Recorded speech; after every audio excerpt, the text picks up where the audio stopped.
열렬히 환영해 준 우리 빈센트 지소님 가장 감사하고요. 스티브 지소님 더 환영해 주시기를 바랍니다. 이곳에 계신 우리 많은 분들 감사합니다. 서동원 권사님 박수 안 친 거 봤어요. 기도하겠습니다. 하나님, 우리가 함께 연결되어 말씀을 함께 나누게 하시니 감사합니다. 전기가 있어 감사하고 또 인터넷이 연결되게 하시니 감사합니다. 이렇게 소통이 되니 주님의 영이 우리의 마음속에, 우리의 가정 속에 빛을 비춰주시니 감사합니다. 때로는 힘들고 어렵지만 또 부끄럽지만 그 하나하나를 잘 감당하면서 나아가는 우리의 삶의 여정이 되게 하시니 또한 감사합니다. 특별히 우리 사랑하는 교우들을 축복하여 주시고 아픈 분들 복되게 하여 주시고, 하나님, 문이 열릴 수 있도록 우리의 마음과 우리의 손이 늘 주님 앞에 나아가니 주님, 우리를 더욱더 복되게 하여 주시옵소서. 오늘의 말씀도 함께 나아갑니다. 성령님, 각 가정을 복되게 하여 주시고 또 이 자리에 함께 하신 우리 모든 분들에게 성령의 기름 부으심과 하나님의 놀라운 은혜가 함께 연결될 수 있도록 인도하여 주시옵소서. 예수님의 이름으로 기도합니다. 아멘. 감사합니다. 열렬히 환영해 주셔서 감사하고요. 그 힘으로 함께 말씀을 나누고자 합니다. 삶의 기쁨이라는 주제를 가지고 네 번째 주까지 우리가 달려왔습니다. 지난주에 겨자씨, 정말 그 겨자씨 작은 믿음일지라도 그것으로 충분하다는 말씀을 통해서 우리의 믿음의 여정이 어디에 있는지 한번 점검해 보셨을 겁니다. 그 말씀을 이어서 정말 그 삶의 기쁨, 그러면 가장 먼저 떠오르는 것은 무엇입니까? 지금 코로나 상황인데 이 코로나 상황에서 기쁨하면 떠올리는 것이 무엇인지 한번 제 스스로 생각해 봤습니다. 요즘에 저의 삶의 기쁨 중에 소소한 재미가 있는데 그것 중에 하나가 화분을 가꾸는 일입니다. 목사님이 좋은 화분, 예쁜 화분이 있으면 분갈이를 자주 하세요. 그러면 꼭 저에게 선물을 해 주십니다. 제가 꼭 갖고 싶은 것이 있으면 제가 미리 말씀드리지 않아도 하나 잘 정성껏 이렇게 깨끗이 닦아서 저에게 건너주면서 한번 잘 키워보라고 합니다. 또 몇몇 분들은 집에서 키웠던 그런 깻잎도 주시기도 하고 또 얼부도 저에게 주신 분들도 있습니다. 허난 권사님이 저에게 얼부도 아니고 깻잎도 아니고 큰 화초도 아닌 작은 화분 하나를 저에게 선물로 주셨어요. 네, 그렇게 좋은 예쁜 선물을 이제 화분을 제가 잘 가꾸면 아내가 제가 즐겨 가꾸는 정원에서 집 안으로 이렇게 잘 모셔다 둡니다. 그러면 며칠은 예쁘고 정말 보기도 좋고 기쁨이 넘치는데 물을 주지 않을 때도 있어서 조금씩 말라갈 때가 있어요. 어느 날 보니까 예쁜 그 꽃이 다 메말라 죽은 거예요. 마음이 얼마나 아팠는지 하다 보니까 제 아내를 디스하게 됐네요. 절대 그것은 아니었는데. 그래서 가지를 다 잘랐습니다. 계속 마르니까 이것은 가지를 잘라서 다시 새롭게 키워봐야 되겠다 해서 화분을 갈고 좀 더 큰 화분에 옮겨 심고 그리고 물을 하나하나 정성껏 주게 되었습니다. 매일 아침 창문을 열어서 물을 주기도 하고 사랑을 주기도 하고 언젠간 잘 자라겠지 희망도 제가 마음에 품게 되었습니다. 열흘이 지났을까요? 한 보름이 지났을까요? 물을 주려고 창문을 열었는데 조그만한 새싹 하나가 보이게 되었습니다. 연한 연빛의 정말 아름다운 새싹이었어요. 근데 종종 화분에 잡초들이 자라날 때도 있었습니다. 근데 이것이 그 예쁜 꽃의 색싹인지 아니면 잡초의 색싹인지는 잘 모르지만 아무튼 계속해서 물을 주었습니다. 한 달이 지났을까요? 정말 작은 모양의 제가 예전에 그 바라봤던 꽃의 모양이 그대로 피어 있는 것을 보게 되었습니다. 아직 꽃은 피지 않았지만 그 줄기가 보이게 됐고 잎이 보이게 되었습니다. 얼마나 기뻤던지. 요즘 제 삶의 기쁨이라면 그런 화분에 물을 주고 잘 자라나는 것을 보는 그런 재미입니다. 근데 감사한 것은 제가 물을 잘 주었기 때문에 그 꽃이 살아났을까요? 생명이 돋았을까요? 그건 아닌 것 같아요. 하나님께서 알맞은 햇빛도 주시고 또 공기도 주시고 또 제 마음에 그런 여유를 허락해 주셔서 제가 마음을 쏟을 수 있었고 또 그 화분에 정성을 쏟게 되었습니다. 그렇게 마음을 주님께서 인도하지 않았으면, 예전 같았으면 오히려 그 화분을 그냥 쓰레기통에 담아 버릴 수도 있었겠다라는 생각이 들었습니다. 코로나로 인해서 잃어버린 것이 있으면 이렇게 소소하게 재미와 기쁨을 또 발견하는 그런 삶을 매일매일 살아가고 있습니다. 여러분들의 삶은 어떠신가요? 아마 코로나 상황으로 인해서 잃어버림과 또 되찾는 것들이 많이 있을 줄 압니다. 그런 잃어버림과 되찾음, 귀한 말씀 가운데 한 예화인 드라크마를 되찾는 여인을 통해서 우리가 말씀을 조금 더 새롭게 더 깊이 찾아가고자 합니다. 혹여나 코로나 이 삶을 통해서 어려우신 분들에게 힘이 될 줄 믿습니다. 우리의 삶이 어떻게 어떤 과정으로 나아가는지, 또 하나님께서 어떻게 인도하시는지 그런 호기심과 믿음을 가지고 저와 함께 이야기 속으로 나아갔으면 좋겠습니다. 먼저 새 나무의 이야기를 하려고 그래요. 어느 산에 세 그루의 나무가 살고 있었습니다. 그들은 각자 자신의 미래, 꿈, 희망, 소망을 품고 있었습니다. 그 세 나무 중에 한 나무는 아름다운 보석 상자가 되고 싶었어요. 뭐가 되고 싶었다고요? 보석 상자. 온갖 세계의 값진 보석들을 담는 그런 가치 있는 삶, 기쁜 삶을 기대했습니다. 또 한 그루는요, 많은 사람들을 태우고 다니는 큰 배가 되기를 원했습니다. 그리고 그 많은 사람들을 태우고 온 세계를 여행하고 싶었어요. 그리고 또 한 나무는 정말 하늘을 닿을 듯한 그런 높이 솟은 그런 탑이 되고자 했습니다. 신께 영광을 돌리고 또 많은 사람들의 기준이 되고자 했습니다. 그들의 꿈이 어떻게 이루어졌을까요? 몇 해가 지났습니다. 첫 번째 나무는 어떻게 됐을까요? 자신이 꿈꾸었던 것과는 달리 그저 평범한 여물통이 되어버리고 말았습니다. 여물통이 뭐죠? 말과 소들이 먹을 수 있도록 짚이나 풀을 담아 놓는 그런 그릇을 말하겠죠. 두 번째 나무는 큰 배로 만들어지기를 꿈꾸었으나 큰 배는 되지 못하고요, 자그마한 고깃배가 되었습니다. 세 번째 나무는요, 좀 많이 힘들었어요. 왜냐하면 그 어떤 것도 되지 못했습니다.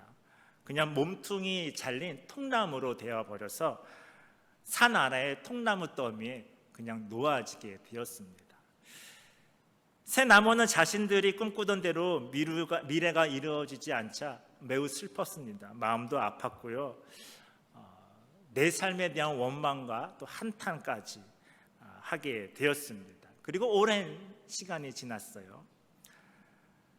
어느 날 은신처를 찾는 한 젊은 목수와 임신한 그의 아내가 그 여물통에 있는 마구간으로 오게 된 것입니다. 그들은 그 여물통을 정성스럽게 닦기 시작했어요. 누군가의 손터치를 오랜만에 받아본 이 여물통은 눈물을 흘리기 시작했습니다. 근데 점점 기분이 좋아지는데요, 놀라운 거는요, 그 큰 기쁨이 무엇인지 아시겠죠?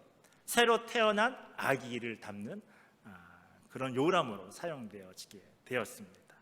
결국 첫 번째 나무는 자신의 꿈을 담아내지는 못했지만 더 큰 위대한 보물을 담는 여물통이 된 것이죠. 바로 메시아를 담는 그런 보물 상자가 된 것입니다.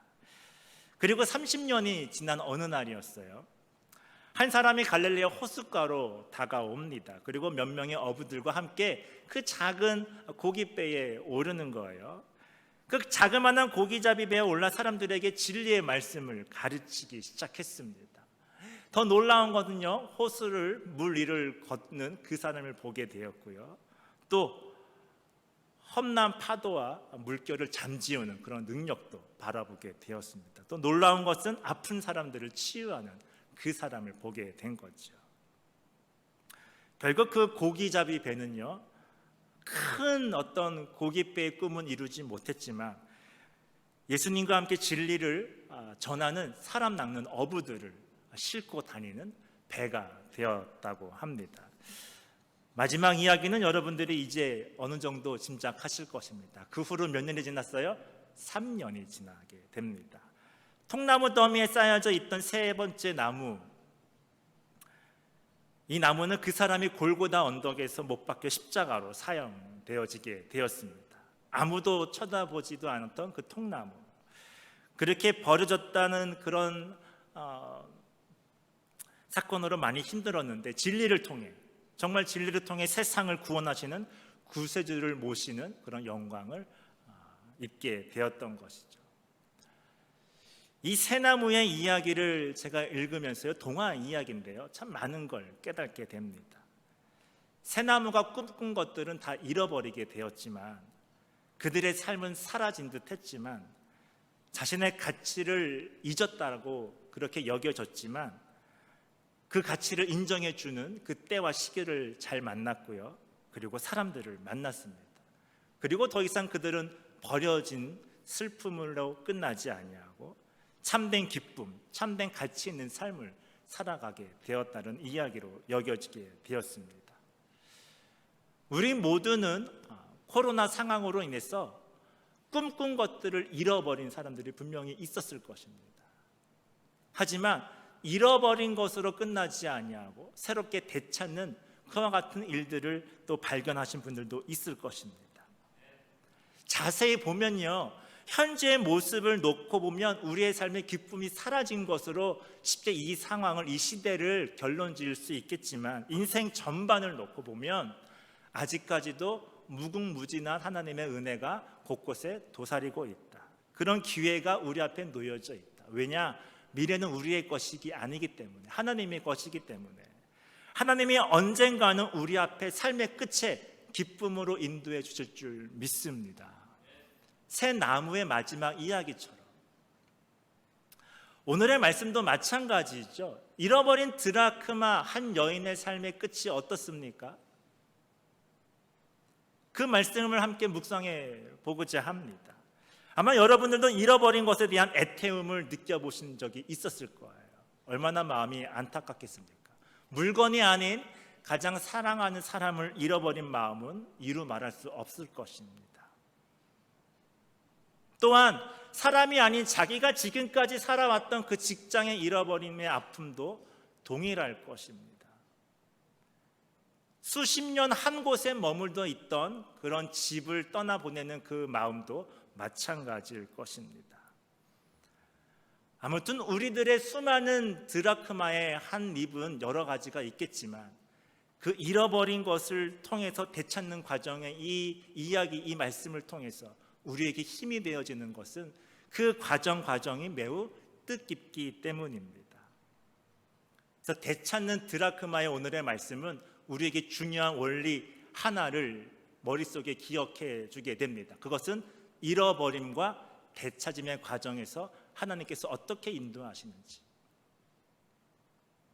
그리고 그 과정에서 참된 기쁨이 우리에게 얼마나 큰지를 매우 깊이 묵상하게 됩니다. 드라크마 10개를 가진 여인이 오늘의 말씀에서 등장하게 되지요. 우리가 잘 알다시피 드라크마는 헬라 시대에 오랫동안 사용되었던 동전입니다. 우리가 쉽게 아는 데나리온 아시죠? 데나리온의 가치와 비슷합니다. 그러니까 하루의 노동자의 이제 품삯으로 여겨질 수가 있겠어요. 오늘날로 말하면 오늘날 우리의 하루 노동자의 품값이 1시간에 얼마죠? 14불 25점 15불 하고 8시간 곱하면 대충 그 가치가 여러분 계산될 것입니다. 근데 드라크마의 뜻이 있어요. 어떤 뜻이냐면 움켜쥐다라는 뜻이 있습니다. 뭔가 이제 포함되고 뭔가 가치 있는 것으로 여겨질 수 있는 것으로 생각이 됩니다. 그런데 그 드라크마가 10개 있는 그 여인이 그 10개의 드라크마가 어느 정도의 가치인지는 우리는 잘 알 수가 없습니다. 성경은 자세하게 이야기해 주지 않고 있어요. 한번 생각해 봤어요. 상상의 날개를 펴봤습니다. 어려울 때 대비해서 준비한 비상금일까? 한번 생각해 봤어요. 아니면 좀 가난한 여인이었으면 그 여의 전 재산일 수도 있겠다. 그러면 정말 큰 가치의 돈이잖아요. 네, 말씀을 준비해 보면서 그 드라크마가 어떤 의미인지를 한번 찾아봤습니다. 그랬더니 이런 의미가 있더라고요. 고대 이스라엘의 문화 중에 하나에 그 작은 은하를 깨어 머리띠로 만드는 그런 장식품을 여인들이 이렇게 종종 썼다고 합니다. 근데 그 머리 장식이 어떤 의미인가니 결혼에 대한 사랑의 증표였다 그래요. 그러니까 남자가 신랑이 신부에게 주었던 사랑의 증표였겠죠. 그러니까 10개로 만들어졌는데 그 중에 하나를 잃어버렸으면 9개가 쓸모가 없게 되겠죠. 얼마나 중요한 것이겠어요. 그러니까 한 드라크마는 그냥 하루의 노동자의 품삯으로 여겨지는 것이 아니라 자신의 삶의 전부일 수도 있고요, 자신의 삶뿐만 아니라 한 가정의 전부일 수도 있겠다라는 생각이 되어집니다. 그래서 그 장식품을 뭐라고 불렀나니 세메디라고 불렀다 그럽니다. 사랑의 증표를 잃어버린 적이 있습니까? 개인적으로 반지를 잃어버린 적이 있어요. 시간이 많지 않기 때문에 그 이야기는 하지 않도록 하겠습니다. 여자에게서 잃어버린 하나의 드라크마, 그 마음이 어떻겠습니까? 그래서 그녀가 그 드라크마를 찾기 위해서 한 행동 하나하나가 참 우리에게 깊은 의미를 줍니다. 말씀을 한 번 더 보실까요? 누가복음 15장 8절 말씀을 한번 같이 읽도록 하겠습니다. 함께 읽겠습니다. 시작. 어떤 여자에게 드라크마 10립이 있었는데 그가 그 가운데 하나를 잃으며 등불을 켜고 온 집안을 쓸며 그것을 찾을 때까지 어떻게 했다고요? 샅샅이 뒤지지 않겠느냐. 말씀을 봐서라도 얼마나 중요한 것인지 우리가 알 수가 있습니다. 이 말씀을 묵상하면서 하나님이 이런 마음을 주셨어요. 등불을 켜고 온 집안을 쓴다, 또 그거를 찾을 때까지 샅샅이 뒤진다. 이것이 어떤 의미일까? 어느 한순간에 잃어버린 드라크마를 찾은 것이 아니구나 라는 그런 마음을 먼저 주셨습니다.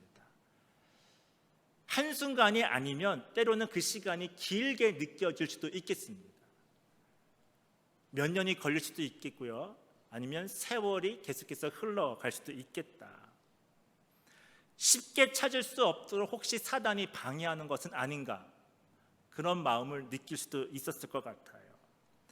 기억이 잘 나지 않아서 자신을 원망하는 그런 자신도 발견하기도 하고, 또 쉽게 찾아지지 않자 상황을 탓하기도 하는 그런 마음도 보게 됩니다. 그렇게 자신도 원망하기도 하고 세상을 탓하기도 하다가 옆에서 정말 가만히 있는 남편을 보면 얼마나 화가 났겠어요. 괜히 옆에 있는 남편에게 화를 내기도 하는 자신을 보기도 했을 것입니다. 그런 삶으로 계속 시간을 허비할 수 없게 되자 이 여인은 하나님 제발 찾을 수 있도록 지혜를 달라고, 또 여건과 환경을 허락해 달라고 기도하는 그 자신의 모습을 볼 수도 있을지도 모르겠습니다. 때로는 하나님을 원망하기도 하고 하나님의 긴 침묵에 대해서 매우 불안해하는 믿음에 없는 한 여인의 모습을 봤을지도 모르겠습니다. 얼마나 많은 시간이 지나갔을까요? 얼마나 많이 하나님께 간절히 외쳤을까요? 그러던 중에 어느 날 새벽인 주님이 주시는 지혜가 갑자기 번뜩입니다. 그것이 뭐예요? 등불을 한번 켜봐라. 밝은 대낮에도 등불을 켰고요, 깜깜한 밤에도 한밤중에도 등불을 켜기 시작했습니다. 등불을 켠다는 것은요, 이런 의미가 있는 것 같아요. 제가 등불을 켠다는 것은 이래요. 어디에 집중할 때 등불을 켭니다. 조금 더 자세히 보고자 하는 곳에 불을 비춥니다. 그러면 잘 보이게 되니까요. 그리고 더 기도하게 되죠.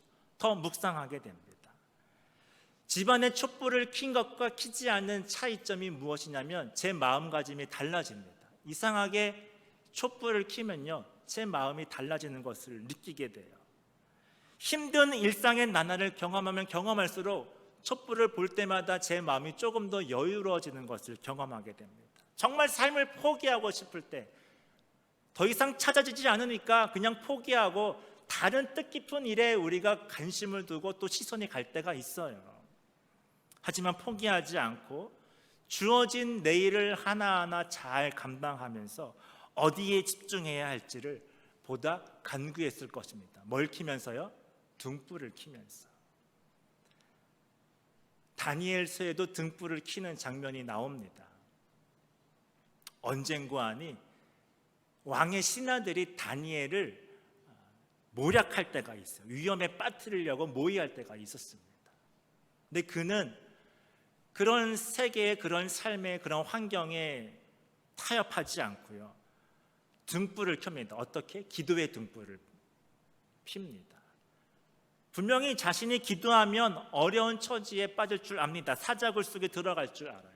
근데 훤히 더 빛을 밝히죠. 어떻게 빛을 밝히나요? 창문을 열어 제낍니다.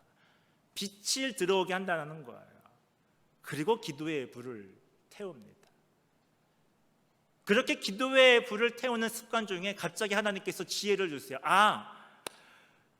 우리가 70년이 지나면 예루살렘을 하나님께서 황폐한 땅으로 그대로 두지 않으신다고 말씀하셨어요. 잘 생각해 보니까 이제 70년의 기간이 다 찬 거예요. 내가 더 뭘 해야 될 것인가, 내가 어디에 집중해야 될 것인가 조금씩 깨달아지게 됩니다. 이제 하나님의 때가 오는구나. 막연히 기다려지지 않습니다. 우리의 힘든 나날이 이렇게 힘든 나날의 생애로 마치는 것이 아니구나. 새로운 나날을 하나님께서 인도하시는구나. 희망과 소망을 마음에 품기 시작합니다. 기도의 불씨가 내 삶의 태도를 조금씩 바꾸기 시작한 것이죠. 그렇게 기도하는 다니엘을 통해서 하나님께서 이렇게 응답하십니다. 한번 말씀을 같이 읽어볼까요? 다니엘서 9장 24절 말씀을 함께 읽겠습니다. 시작. 하나님께서 너의 백성과 거룩한 도성에 이른 이래의 기한을 정하셨다. 이 기간이 어떻게 지나가야 반역이 그치고 죄가 끝나고 어떻게 한다고요? 속죄가 이루어지고 하나님이 영원한 의를 세우시고 환상에서 보이신 것과 예언한 말씀을 어떻게 한다고요? 이루시고 가장 거룩한 곳에 기름을 부으며 거룩하게 구별하실 것이다 라는 응답을 받게 됩니다. 자신의 방을 말씀의 등불로, 기도의 등불로 밝히게 되니까요, 회개할 수밖에 없게 됐다라는 거예요. 참회하는 그런 은혜를 부어주셨다라는 겁니다. 이것이 하나님의 이끄시는 첫발이구나, 출발점이구나. 이제 믿고 소망을 품으면서 나아가는 그런 다니엘. 어쩌면 한 드라크마를 잃어버린 그 여인이 그의 삶을 조금씩 달리 마음을 먹었을지도 모르겠습니다. 잃어버린 에테움으로만 우리의 삶을 마칠 수는 없잖아요. 두려움과 불안과 염려로만 우리의 생을 끝낼 수는 없을 것입니다. 이 시대를, 이 시간을 그것으로만 채울 수는 없는 것입니다. 분명히 우리의 태도는 달라질 것입니다. 뭐만 할지라도, 등불만 켤지라도. 대면 예배를 통해서 우리의 마음이 새로워짐을 제가 느꼈습니다. 준비할 게 정말 많더라고요. 소독과 방역하는 것이 쉽지 않았습니다. 우리의 곳곳에 앉은 자리, 오피스, 이 본당, 친교실, 모든 곳곳에 사람이 가는 곳에 방역을 해야 되고요, 소독을 해야만 했습니다. 예전 같았으면요, 곳곳에 이렇게 놓여진 곳을 우리가 눈여겨보지 않을 그런 곳도 하나님이 대면 예배를 통해서 보게 하셨습니다. 삶이 달라지는 것이죠. 저는 그런 날을 계속해서 기대하고 있습니다. 아마 여러분들도 기대하실 거예요. 집안에 한번 등불을 켜보세요. 촛불을 한번 켜보시기를 바랍니다. 달라질 것입니다. 왜냐? 하나님께서 빛이 있으시라 말씀하신 그 영이 우리의 마음에, 우리의 교회에, 우리의 가정에 임하시기 때문입니다. 성령의 기름 부으심의 그 불꽃이 똑같이 임하시기 때문입니다. 땅이 혼돈하고 공허하며 어둠이 깊음에 있지만 하나님이 그 가운데 영으로 임하시기 때문에 우리의 삶이 더욱더 빛나게 되는 것이죠. 생기가 돋게 되는 것입니다. 그 빛으로 코로나의 삶을 이어가시는 우리 모두가 되기를 주님의 이름으로 축복합니다. 빛으로 오시는 예수님, 빛으로 오시는 하나님의 그 영적인 기운이 정말 느껴지십니까? 그렇게 등불을 켜고 나니요, 이 여인이 해야 할 일들을 보게 되었습니다. 집안을 좀 쓸어야 되겠다. 등불만으로 독립 한 입이 발견되지 않는 거예요. 청소하다 보면, 쓸다 보면 발견되지 않을까. 그래서 그 여인이 집안을 쓸게 됩니다. 근데 집안을 쓴다는 것을 묵상해 봤어요. 집안을 쓴다는 것은요, 지난 과거의 내 삶의 흔적을 발견하게 됩니다. 내 지난 과거의 삶을 발견되면요, 기쁜 일도 있고요, 때로는 슬픈 일도 있어요. 때로는 부끄러운 일들도 발견되게 됩니다. 근데 거기에서 하나님이 우리에게 빛 가운데로 오셨기 때문에, 그 정직한 영이 내 안에 살아 숨쉬기 때문에요, 대면하게 됩니다. 직면하게 되어 있어요. 부끄러운 것은 회개하게 되고요, 감사한 것은 더 감사하게 되고요, 회개할 것은 더 눈물로 회개하는 마음으로 인도해 주십니다. 그러면 자신의 삶의 우선순위가 조금씩 달라지는 것을 아마 여러분들 경험하셨을 거예요. 하나님이 곰곰이 내 자신의 삶을 질문해 보라고 말씀하십니다. 삶에 있어서 필요 없는 것들은 이제 좀 버리지 않겠니? 이것은 너가 갖고 있는 것보다 다른 사람을 주면 더 좋겠다. 이것은 계속 킵하지 말고, 묵혀둔 채 지내지 말고 사람들을 모아서 함께 잔치를 베풀면 어떻겠니? 그런 마음을 결심하게 됩니다. 느헤미야가 그랬어요. 평범한 일상을 정말 화려한 수상궁에서 하루하루를 살아가고 있었습니다. 주어진 청직의 삶을 누구보다도 잘 살아갔습니다. 왕을 잘 모시고, 그리고 그 궁궐에서 자신의 역할을 잘 감당하고, 또 고향을 위해서 매일매일 기도하는 느헤미야를 우리는 말씀을 통해서 보게 됩니다. 근데 어느 날 갑자기 그의 동생 하나니가 형님을 찾아오게 되지요. 그리고 예루살렘에 대한 소식을 듣게 됩니다. 자신의 기대했던 소식과 전혀 다른 소식을 전해 듣게 되지요.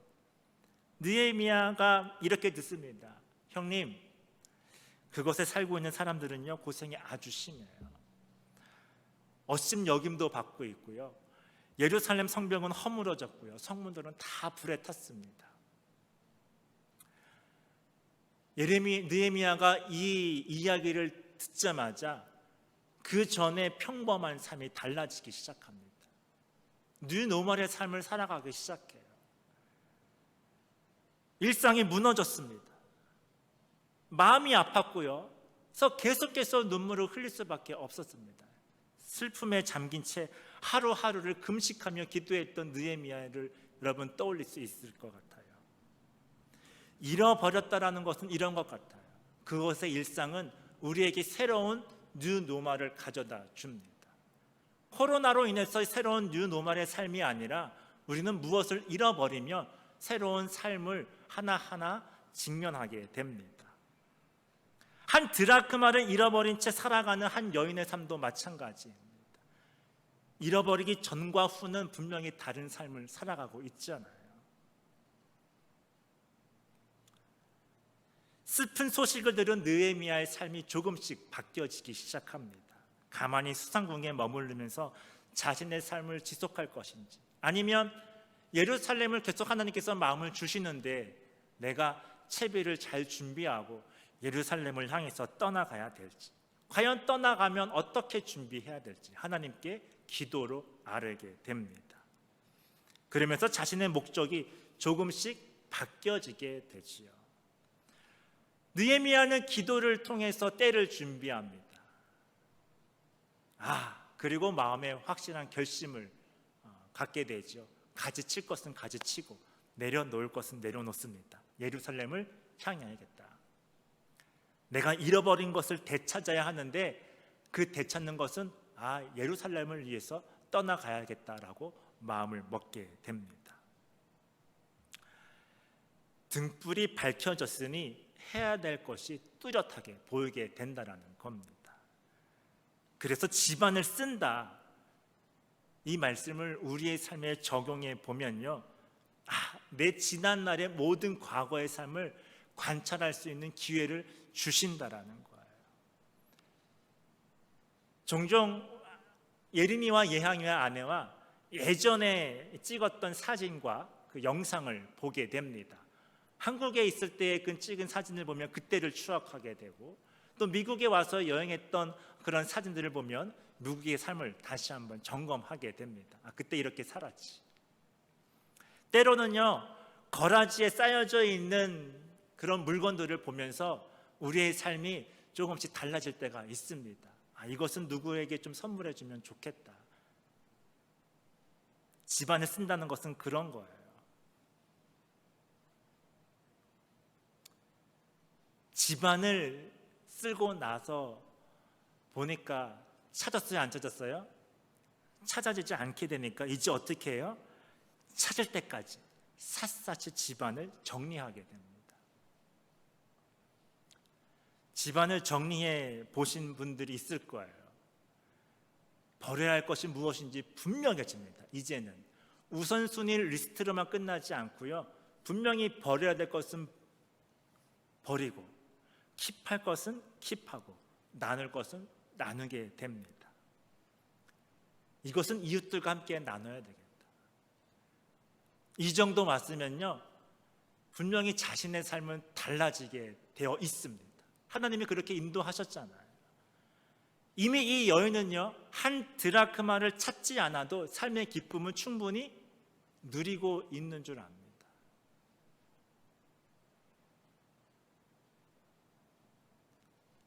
그리고 함께 나눌 것에 대한 그 일들을 상상해 보면 삶의 기쁨이 더 넘치게 됩니다.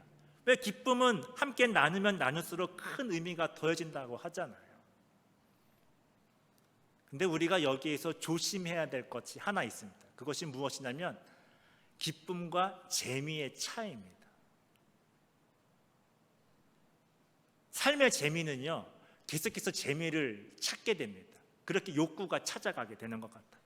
재미있는 예능 프로를 보면 더 재미있는 예능 프로를 기대하게 됩니다. 재미있는 영화를 보게 되면 또 다른 재미있는 영화를 우리가 기대하게 되고요, 언젠간 나오겠지. 좋은 음악, 그렇죠? 재미있는 아웃도어 액티비티, 트레일 여행, 좀 더 재미있는 것을 찾게 됩니다. 근데 기쁨은 그렇지 않아요. 자세히 묵상해 보니까 우리가 재미는 크면 클수록 재미있지만 기쁨은 작을지라도 거기에 큰 기쁨의 의미를 우리가 찾아내게 되고요, 누리게 됩니다. 오히려 작은 것 하나일지라도 내 마음을 쏟고 정성스럽게 그곳에 내 온 열정을 쏟으면 아무리 작을지라도 거기서 다가오는 하나님의 은혜가 크게 느껴질 때가 있어요. 작으면 작을지라도. 우리가 예배를 드리고 나서 재미있었다라고 얘기하지 않잖아요. 예배에 대해서는 그렇게 의미가 기쁨을 찾게 되고 누리게 되고 원하게 됩니다. 물론 큰 어떤 예배, 많은 사람들이 모인 예배에 감동은 더할 수 있겠지만 아무리 작은 예배를 할지라도, 골방에 혼자 드리는 예배라 할지라도, 그 기도라 할지라도 거기에서 오는 큰 기쁨은 이루 말할 수가 없습니다. 속회 예배, 그렇죠? 여성 모임, 남성 모임도 마찬가지입니다. 1대1의 관계에서도 마찬가지. 모든 사람이 예수를 부인할지라도 나 한 사람만이 예수님을 굳게 붙잡는 그 현장, 그 모습의 나를 여러분들이 상상해 보신다라면 거기에 오는 기쁨도 남다르지 않을 것입니다. 그래서 온 집안을 샅샅이 뒤진다, 찾는다, 정리한다 라는 것은 나의 삶이 지금 어디에 있는지, 이제 무엇을 해야 되는지 결론이 난 것이에요. 기쁨에 이르지 아니했지만, 한 드라크마를 찾지 않았지만 이미 참된 기쁨의 원리를 이 여인은 알았을 것입니다. 말씀을 준비하면서 이러한 소소한 재미가 어디에 있는가, 이런 소소한 하나님의 큰 기쁨의 그 뜻이 어디에 있는가 봤더니 이런 음성을 자세히 귀 기울이게 되면 내가 현재 있는 자리에 참된 기쁨이 있구나라는 사실을 깨닫게 됩니다. 제가 지난 수요일 날에도 함께 말씀을 나누었는데요, 교회에 있으면서 감사하게 되는 분 중에 두 분이 있는데, 우리와 함께 저는 사역하는 안토니오 씨와 르카도 씨입니다. 정말 맡겨진 일에 작은 것이랄지라도 정성껏 땄습니다. 우리가 역대상을 읽으면서 제사장들이 성전을 그렇게 잘 지키고 잘 관리하고 예배를 준비하잖아요. 그분들만큼 우리가 준비한다면 우리의 삶은 달라질 것입니다. 하나님의 음성이 거기서 분명히 그분들은 느끼실 거예요. 방역하는 것이 정말 힘들더라고요. 하지만 준비하면서 예배를 더 사모하게 되고 하나님을 더 갈망하는 제 자신을 발견하게 되었습니다. 소명이라는 단어를 어원을 찾아보니까 보이스라는 단어의 어원이 있더라고요. 라틴어에. 하나님의 음성이 우리의 삶의 자리에 있구나. 직업도 마찬가지입니다. 하나님께서 들려주시는 그런 자리에 내가 있다라는 것을 알게 되면 아무리 작은 일이라 할지라도 하찮은 일이라 할지라도 거기서 우리는 충분히 삶의 기쁨, 하나님께서 인도하시는 삶의 기쁨을 누릴 수 있게 됩니다. 왜냐? 그분이 우리에게 들려주시기 때문에. 애태우며 잃어버린 드라크마를 찾던 여인이 이제 마침내 소망을 이루게 되죠. 어떻게 찾았는지는 모르겠어요. 그녀의 안도감이 함께 기쁨으로 다가오게 됩니다. 얼마나 기뻤던지 그녀가 이렇게 외칩니다. 나와 함께 기뻐해 주십시오. 작게 얘기했을까요? 혼자만 나눴을까요? 그렇지 않습니다. 부를 수 있는 모든 사람들을 다 불러 모았을 것입니다. 나와 함께 기뻐해 주십시오. 이웃들을, 벗들을, 친구들을, 가족들을. 지나가는 행인들도 나와 함께 기쁨을 맛보지 않겠느냐. 이 선포함이 우리의 모든 가정이 함께 하시기를 축복합니다. 마지막 우리의 삶의 여정에 나와 함께 기뻐해 주십시오. 왜? 한 드라크마를 찾았기 때문이 아니라 하나님을 발견했습니다. 내 죄에 대한 고백이 이루어졌습니다. 내 삶에 대한 가치를, 하나님의 부르심에 대한 그런 목적은 내가 발견했습니다.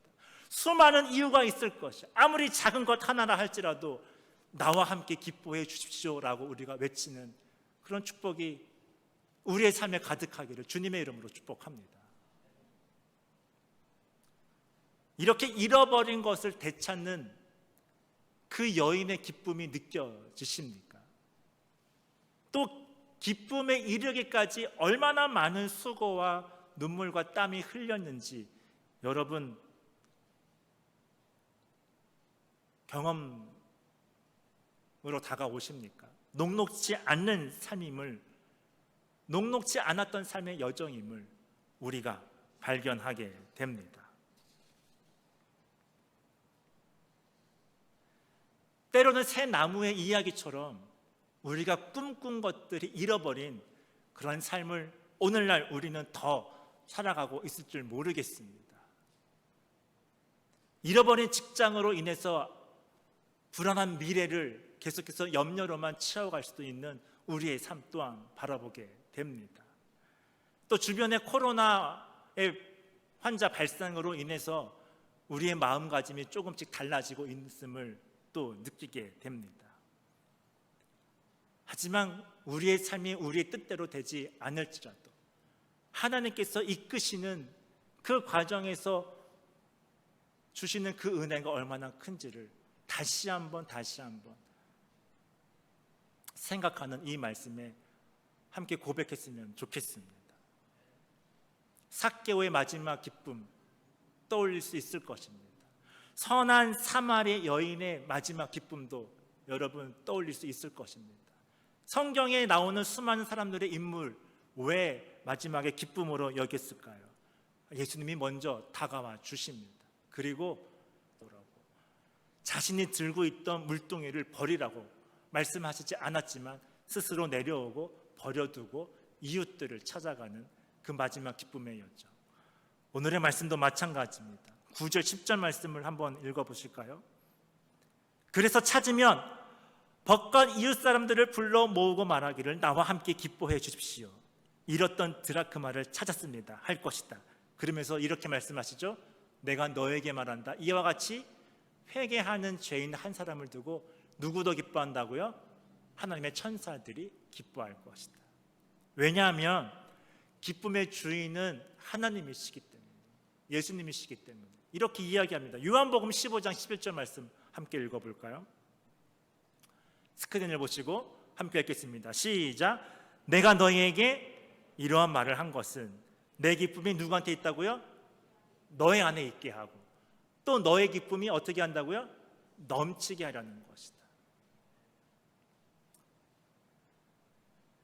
되찾은 드라크마의 주인공 한 여인의 삶의 스토리 이제 말씀을 마치고자 합니다. 이랬을 때의 큰 절망감, 그것으로 끝나지 않고 등불을 켜고 집안을 쓸며 온 집안을 샅샅이 뒤졌습니다. 그 가운데 발견되어지는 예수님께서 이끄시는 은혜, 여러분 예수님이 주시는 참된 평안과 기쁨이 우리의 삶의 결론이 되어지기를 주님의 이름으로 축복합니다. 그런 마음으로 함께 찬양하기를 원하는데요, 오직 주의 은혜로 우리가 서 있는 이 시간에도 하나님께서 함께 할 줄 믿습니다. 우리의 삶의 과정 하나하나 순간순간마다 주님께서 주시는 그 은혜로 우리의 삶의 기쁨이 넘치기를 함께 고백하기를 소망합니다. 오직 주의 은혜로 함께 찬양할까요?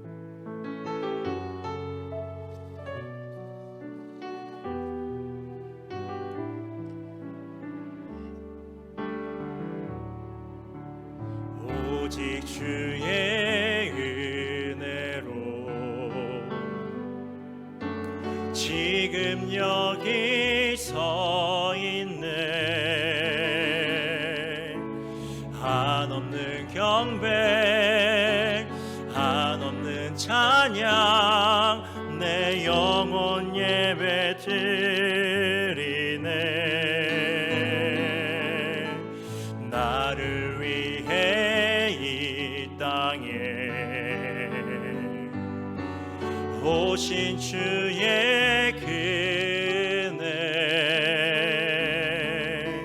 십자가 고통 이기신 주님, 그 은혜 어찌 지리. 주네 날 채우시네. 주네 봉해하시네.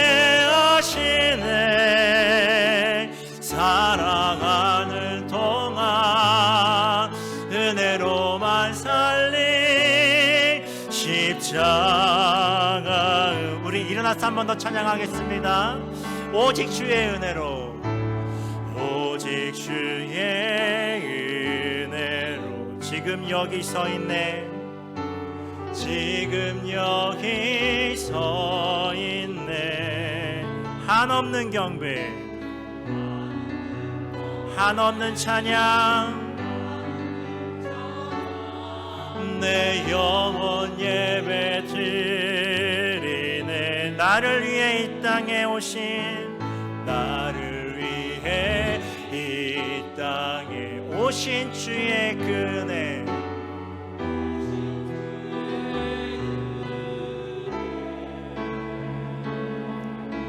십자가 고통 이기신 주님, 그 은혜 어찌 지리. 우리 함께 고백합니다. 주네 날 채우시네. 주네 봉해하시네. 살아가는 동